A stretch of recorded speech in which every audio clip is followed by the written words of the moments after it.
آئیے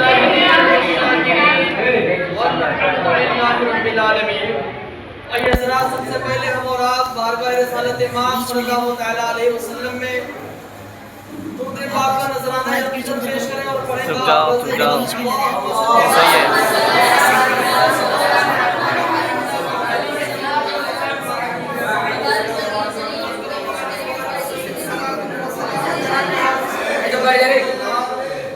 یا رسول اللہ صلی اللہ تعالیٰ علیہ وسلم، ہر ابتدا سے پہلے ہر انتہا کے بعد ذات نبی بلند ہے، ذات خدا کے بعد، اور دنیا میں احترام کے قابل ہیں جتنے لوگ، میں سب کو مانتا ہوں مگر مصطفیٰ کے بعد،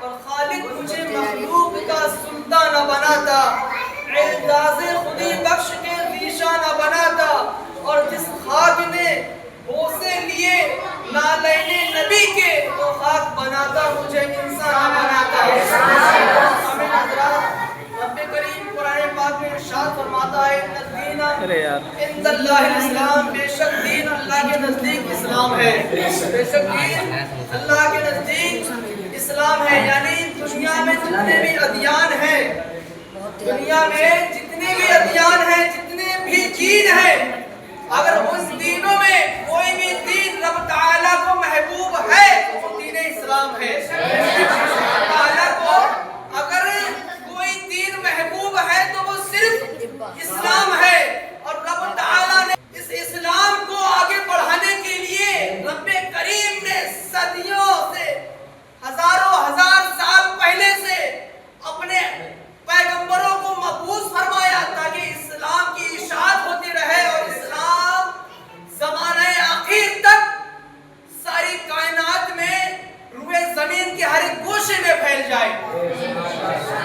اور تاریخ اٹھا کر دیکھیں، کائنات کا سب سے پہلا انسان اور سب سے پہلا آدمی اور سب سے پہلا نبی کون؟ سب سے پہلا نبی، سب سے پہلا بشر کون؟ حضرت آدم علیہ السلام۔ اور سب سے پہلی بشریہ یعنی عورت کون؟ حضرت حوا علیہ السلام۔ کون؟ یہ دین کو آگے بڑھانے کے لیے رب تعالیٰ منزلیں طے کروا رہا ہے۔ رب تعالیٰ نے آدم علیہ السلام کو مبعوث فرمایا، اور ان کی صلب سے انبیاء کا سلسلہ شروع ہوتا گیا۔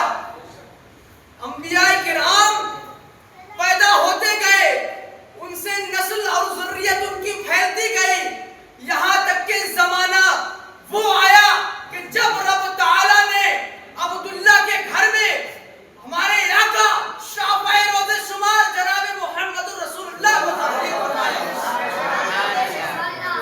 اب یہاں سے کیا ہوتی ہے؟ انبیاء کرام کا سلسلہ ختم ہوتا ہے، انبیاء کرام کا تسلسل ختم ہوتا ہے۔ اب کوئی نبی آنے والا نہیں، اب کوئی ایسا رب کا بشر آنے والا نہیں کہ جس کے پاس خدا کے پیغام ڈائریکٹ آتے ہو، کہ جس کے پاس خدا کے پیغام کبھی جبرائیل لے کر آتے ہو۔ کوئی ایسا بشر آنے والا نہیں، وہ صرف ایک بشر ہے جو نوری بشر ہے۔ رب تعالیٰ نے اپنے حبیب کو دنیا میں مبعوث فرما کر سارے دین کو مکمل فرما دیا۔ وہ صرف عبداللہ کا لال اور آمنہ کا نور نظر یعنی ہمارے آقا صلی اللہ تعالیٰ علیہ وسلم ہے۔ کون ہے؟ انبیاء کرام کی سیڑھی، سب سے آخری سیڑھی۔ یہاں پر پیغمبر خدا کا آنا دنیا میں رب تعالیٰ نے آپ کے ذریعے بند فرما دیا۔ اب سلسلہ جاری ہوا صحابہ کرام کا، تابعین کرام کا، تبع تابعین کرام کا، نبی پاک صلی اللہ تعالیٰ علیہ وسلم کے گھرانے والوں کا، یعنی سادات کرام کا۔ اب دین پھیلانے کی ذمہ داری نبی صلی اللہ تعالیٰ علیہ وسلم کے خاندان والوں کی ہے۔ حضور صلی اللہ تعالیٰ علیہ وسلم کے اوپر اپنی جان نچھاور کرنے والے علماء کرام کی ہے۔ رب تعالیٰ کے دین کی حفاظت کرنے والے اب علماء کرام ہیں، نبی صلی اللہ تعالیٰ علیہ وسلم کے خاندان والے ہیں۔ اب آپ دیکھیں کریم نے آخری نبی بنا کر دنیا میں مبعوث فرمایا، الیوم اکملت لکم دینکم واتممت علیکم نعمتی ورضیت لکم الاسلام دینا۔ رب تعالیٰ نے آیت کریمہ نازل فرمائی، آیت کریمہ نازل فرمائی، دین کی تکمیل ہو گئی، دین کی تکمیل ہو گئی۔ اب دین نہ ادھر بڑھنے والا ہے نہ ادھر بڑھنے والا ہے، نہ دین کو کوئی کھینچ تان کر سکتا ہے۔ دین صرف ایک رہے گا اور وہ اسلام رہے گا، اور اسلام کے ماننے والے تا قیامت رہیں گے۔ اسلام ابد سے تھا اور اسلام ابتدا سے تھا اور انتہا تک رہے گا، اس کو کوئی مٹانے والا پیدا نہیں ہوا، کیونکہ رب تعالیٰ نے اس دین کو محبوب فرمایا ہے۔ جب رب تعالیٰ کی یہ پسند ہے تو پھر رب تعالیٰ کی جب یہ پسند ہے تو اس کو ختم کرنے والا دنیا میں کوئی پیدا نہیں ہو سکتا۔ بہت سارے اسلام کے دشمن، اسلام کے خلاف، اسلام کے ماننے والوں کے دشمن ان کو اسلام کے چاہنے والوں کو مٹانا چاہ رہے ہیں، اور جگہ جگہ دیکھنے کو مل رہا ہے کہ آج کھلا گھر میں غیر مذہب کے لوگ گھسے اور پورے گھر کو قتل کر دیا گیا، پھر زخمی سے ان کو شہید کر دیا گیا۔ بتانے کا مقصد یہ ہے کہ اسلام دوسرے ادیان میں ایسا ہے، دوسرے ادیان میں ایسا ہے جس کو یہ برداشت کر ہی نہیں سکتے، یہ برداشت کر ہی نہیں سکتے۔ یعنی کہ رب تعالیٰ نے دین بھی ایسا بنایا کہ جو دوسرے دینوں پر بھاری تو ہے، لیکن اس کے ماننے والے بھی دوسرے ادیان کے ماننے والوں پر بھاری ہوتے ہیں۔ اسلام ہے بھائی، اسلام، اور اسلام کو کوئی مٹا نہیں سکے گا۔ دشمن اسی کے رہتے ہیں جو حقانیت پر ہوتا ہے۔ رب تعالیٰ کا یہ دین سچا ہے، رب تعالیٰ کا یہ دین سچا ہے، اس کے ماننے والے خالص سچے ہیں، اس لیے ہمیشہ یہ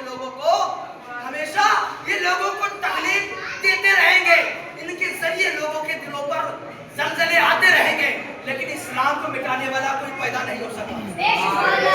ابھی میں نے حال ہی میں ایک کلپ دیکھی ہے، پورے گھر کو، چھوٹے سے لے کر بڑے تک کو، یعنی بیوی بچے جتنے بھی تھے سب کو جو ہے بے رحمی سے ان کو کاٹ دیا گیا، ان کو بے رحمی سے کاٹ دیا گیا۔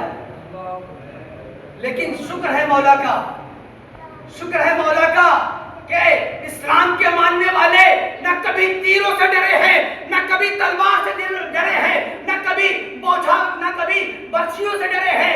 ارے یہ پیغام ہمیں کربلا میں امام حسین علی مقام ایسا درس دے گئے ہیں کہ ہمیں کبھی کسی کے اوزار سے، کبھی کسی کی تلوار سے، کبھی کسی کی نیزے سے کوئی تکلیف یا ڈر ہوتا ہی نہیں۔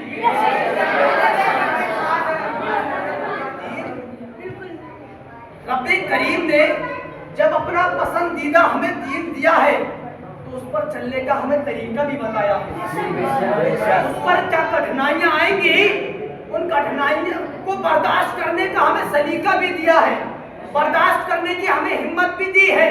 اس رب کریم کا شکر ہے کہ اس نے ہمیں اپنے دین میں مبعوث فرما کر، اور سب سے بڑی نعمت یہ کہ اپنے حبیب کا امتی بنایا ہے۔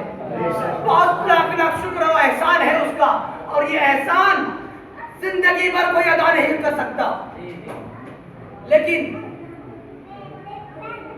اگر انسان زندگی گزارنا چاہتا ہے تو اس کو اپنے نبی کی سیرت اٹھا کر دیکھنا پڑے گی، اس کو اپنے نبی کی سیرت اٹھا کر دیکھنی پڑے گی۔ رب کریم جب خود ارشاد فرماتا ہے لقد کان لکم فی رسول اللہ اسوۃ حسنہ، یعنی میرے نبی کی زندگی، میرے نبی کی حیات مبارکہ تمہارے لیے بہترین نمونہ ہے، بہترین نمونہ عمل ہے۔ تو مسلمانوں تمہیں چاہیے کہ اپنے نبی کی زندگی پر زندگی گزاریں، اپنے نبی کے دونوں فعل پر عمل کریں، حدیث مبارکہ کو اپنے سینوں میں بسا کر ان کو عمل میں لائیں۔ اگر زندگی صحیح معنوں میں گزارنا چاہتے ہو، دنیا و آخرت کو بہتر بنانا چاہتے ہو تو